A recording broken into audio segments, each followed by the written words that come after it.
What if every dollar you spend is a piece of your life that you will never get back? That's an idea that completely stopped me in my tracks, because I don't know about you, but even though I know I'm not going to live forever, sometimes I act like I've got all the time in the world. I used to waste huge chunks of my life doing work that drained me, saying yes to people who weren't aligned, and spending time on things that didn't matter. Most of us are stuck in a pattern where we trade our time for money, but we don't think about the cost. And that single shift in thinking, seeing money as life energy, really changed everything for me. How I spend, how I work, how I think about money. And it started with a book written by Vicki Robin, Your Money or Your Life. And today what I want to do is share the 3 core ideas from that book that have completely shaped how I live and that could completely reshape how you think about money too. So big idea number 1, money is life energy. Every dollar you'll earn, it costs you time and hours that you will never get back. And it's not some random number. It's your one true non-renewable resource, your life energy. And that is really the big idea that Vicki Robin drives home. Not just that time is money, but that money is time. That every dollar you spend is a portion of your life traded away. She even suggests calculating your real hourly rate, not just your salary divided by hours, but your actual earnings once you subtract everything related to earning that income. So let's actually make this a real example that you can actually understand. Imagine we're trying to work out your actual hourly rate. Let's say in this scenario, you are on a median Australian salary of, say, $88,000 a year. That's before tax. The monthly after tax is roughly $5,777. Now, if you convert that to an hourly rate, assuming that you're working 40 hours a week, it's about $33 an hour, which doesn't sound too bad. But then if we start to take out other factors like the time it takes for you to travel to and from work, the time it takes you to get dressed, the medications that you might have to buy in order to support yourself, your health while you work, the time that you potentially have to take out to eat while you're at work. All of those things drive down your hourly rate. And what they've shown is that potentially that hourly rate halves when you add in all the time that's spent in and around your work.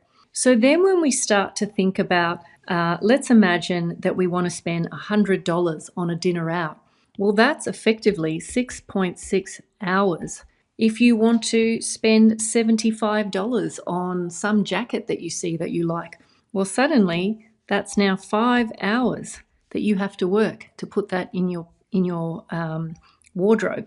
And then thirdly, let's imagine that you want to subscribe to Netflix. Well, that might be roughly 1 hour a month that you've got to work in order to pay for that.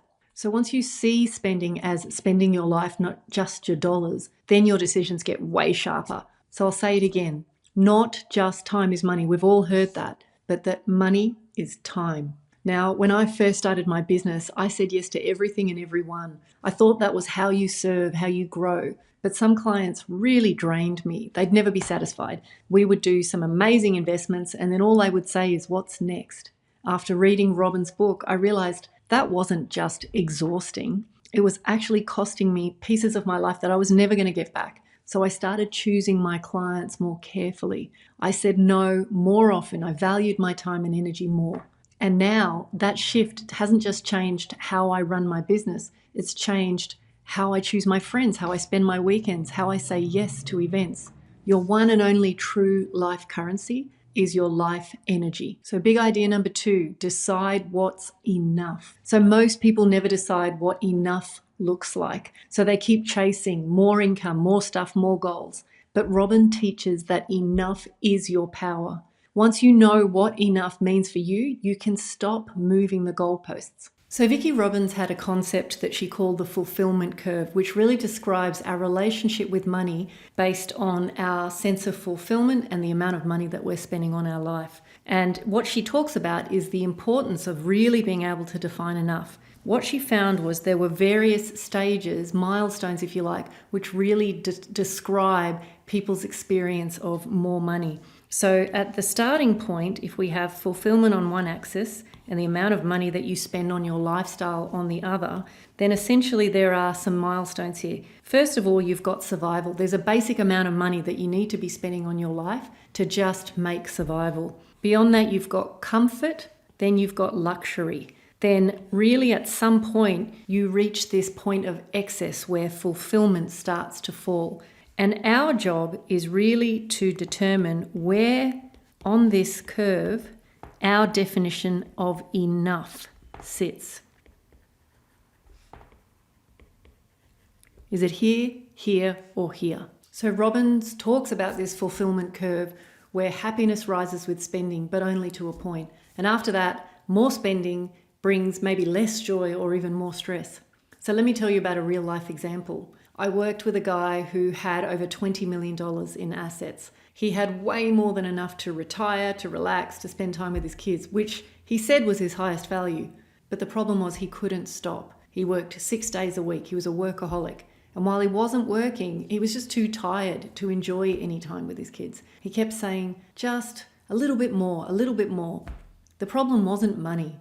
The problem was that he never defined enough. Enough isn't about shrinking your dreams. It's really about knowing when to stop, when to say, this is good, this is full. Once you define your version of enough, then your whole money game changes.